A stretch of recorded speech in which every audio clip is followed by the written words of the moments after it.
ఎవరమ్మా నువ్వు? మీరెవరు? ఇది మరీ బాగుంది.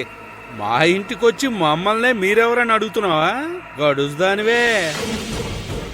చెప్పమ్మా, ఇంతకీ ఎవరు నువ్వు? నేను పిన్ని, తనని ఎందుకు ఆపుతున్నారు? తను కావేరి. ఆ కావేరా, అంటే మీ రుక్మిణి పెద్ద కూతురు కదా? అదే స్వరాజ్యం. అల్లుడు గారు ఒక మతిమరి పేషెంట్ గురించి చెప్పారు కదా, అది వీళ్ళాయనే. బాబాయ్, కావేరి, వీళ్ళు మా మంగళగిరి పిన్ని, బాబాయ్ సుబ్బారావు. నమస్తే అండి. అదేంటమ్మాయ్, నీ భర్త ఆరోగ్యం బాలేదంటున్నారు, నీ కాపురం సమస్యల్లో ఉందంటున్నారు. ఒక్కోసారి అంతేనమ్మా, గ్రహచారం బాగోపోతే మనింట్లో మనం పని మనుషులుగా ఉండాల్సి వస్తుంది. స్వరాజ్యం, మనింట్లో మనం పని మనుషులుగా ఉన్నా పర్వాలేదు, పరాయిళ్లలో పడి తినకుండా ఉంటే చాలు. నా కూతురు గురించి ఏం తెలుసు నీకు? అన్ని వ్యసనాలు ఉన్న భర్తను బాగు చేసుకుంది. అత్తింటిని బాగు చేయడం కోసం రాత్రి పగలు కష్టపడింది. భర్త తనని అనుమానిస్తే భరించింది. తాను అగ్నిపునీత సీత అని నిరూపించుకుంది. అయ్యో రుక్మిణక్క, నేను కావేరిని ఏమనడం లేదు. నువ్వేం బాధపడకు బిడ్డా. కష్టమొచ్చినా నష్టమొచ్చినా పరాయి వాళ్ల ఇళ్లకెళ్ళి తలదాచుకునే మనుషుల కన్నా నువ్వు చాలా గొప్పదానివి. అమ్మా, ఇలాంటి మాటలు నేను చాలా పడ్డాను. ఇప్పుడు కొత్తగా బాధపడేదేం లేదు. మనకి అర్జున్ బాబు బాగుంటే చాలు. బావ లోపలున్నాడా? ఉన్నాడు, రా.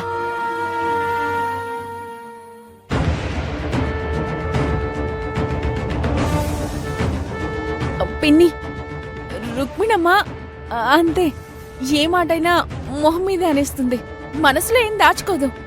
మీరేం బాధపడకండి. అది కాదు స్నేహ, నేను కావేరికి మంచి చెప్పబోయాను. వాళ్ళిలా అపార్థం చేసుకుంటారని నేనలా అనుకోలేదు. నాకు కూడా బాధగానే ఉంది పిన్ని. అమ్మ అంత తొందరపడుతుంది అనుకోలేదు. సరే సరే, మీరు అవన్నీ మనసులో పెట్టుకోవద్దు. రండి, లోపలికి వెళ్దాం. పెళ్ళంగారండి, అనవసరంగా ఆ పిల్లనని తల్లితో నానా మాటలు అనిపించుకున్నావు. ఎందుకొచ్చింది చెప్పిది? నువ్వుండవయ్యా. ఎంత కూతున్నంటే మాత్రం ఇంటికొచ్చిన చుట్టాల్ని అలా తిట్టేస్తుందా? నాకు అవకాశం రాని చెప్తాను. కూతురు తనింట్లో తానే పని మనిషిగా ఉంది. తల్లి తనింట్లో నుంచి తానే గంటయ్యబడుతుంది. చూస్తూ ఉండు. బావా, నువ్వు చెప్పినట్టే వెతికాను. ఇదిగో ఈ టాబ్లెట్స్ దొరికాయి.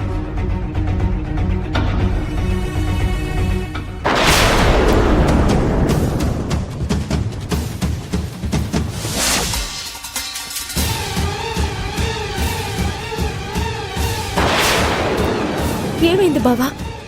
కావేరి, వీటిని అర్జున్కి వాడకూడదు. ఇవి వాడితే తనకి గతం గుర్తురాదు.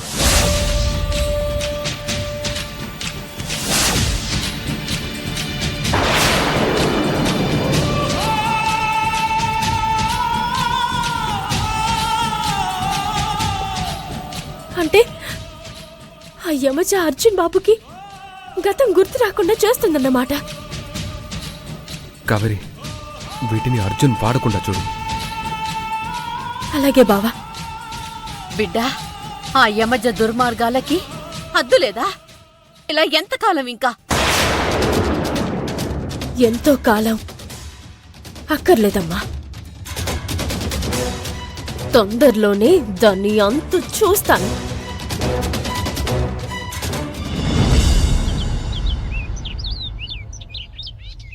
యమజా, శత్రువుని గెలవడం అంటే వాణ్ణి భూమి మీద లేకుండా చేయడం కాదు, వాణ్ణి మన మనసులో లేకుండా చేయడం. పదే పదే కావేరి గురించి ఆలోచిస్తూ వీక్ అవుతున్నావు.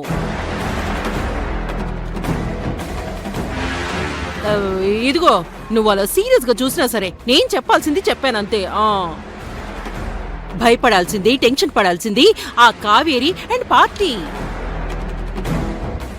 యమజ ఏం చేస్తుందా, తనని ఎలా ఫేస్ చెయ్యాలా అని వాళ్ళు భయపడాలి. అంతేకాని కావేరి ఏం చేస్తుందా అని నువ్వు ఆలోచిస్తావేంటి?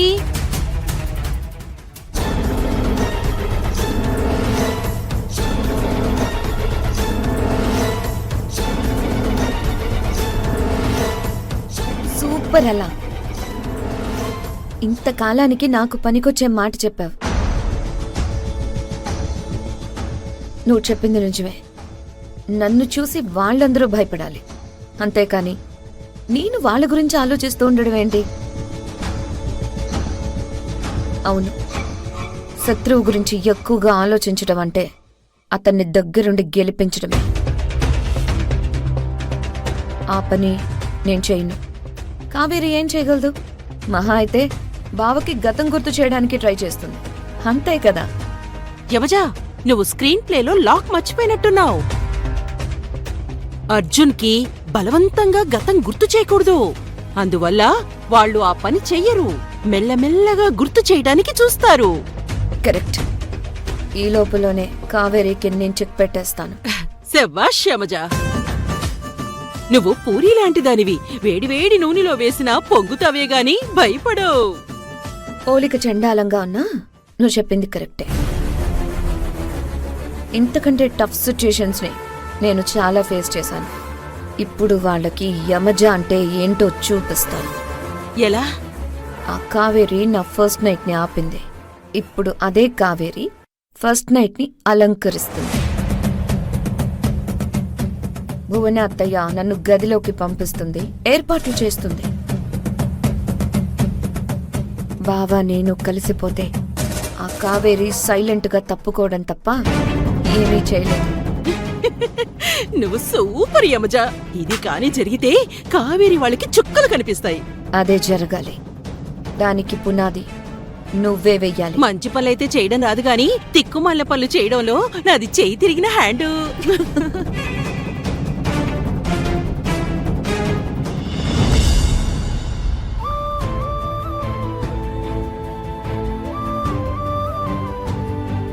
బిడ్డా, నేను కేవలం నీ గురించి మాత్రమే ఆలోచించి ఆగుతున్నాను.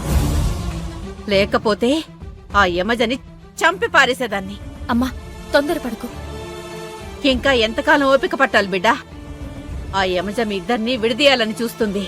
నిన్నే కాదు, బోనమ్మని కూడా ఇబ్బంది పెడుతుంది. అలాంటి దాన్ని క్షమించకూడదు. అమ్మా, యమజ ప్రస్తుతం ఏదో ఒక విషయంలో నువ్వు రియాక్ట్ అవ్వాలని చూస్తుంది. నువ్వు రియాక్ట్ అయ్యావనుకో, నేను అర్జున్ బాబుకి దూరం అయిపోతాను. తను నన్ను కూడా రెచ్చగొట్టాలని చూస్తుంది. అందుకే నేను చాలా జాగ్రత్తగా ఉంటున్నాను. కావేరి, ఇదిగో సేమ్ అలాంటి టాబ్లెట్సే తెచ్చాను. యమజ వీటిని చూసినా ఏ మాత్రం అనుమానం రాదు. థ్యాంక్స్ బావా. వీటిని కంటిన్యూగా వాడితే అర్జున్కి గతం గుర్తొస్తుంది. సరే బావా, నేను వీటిని పాత టాబ్లెట్స్లో పెట్టేస్తాను. అప్పుడు అర్జున్ బాబుకి యమజ ఈ టాబ్లెట్స్ ఇస్తుంది.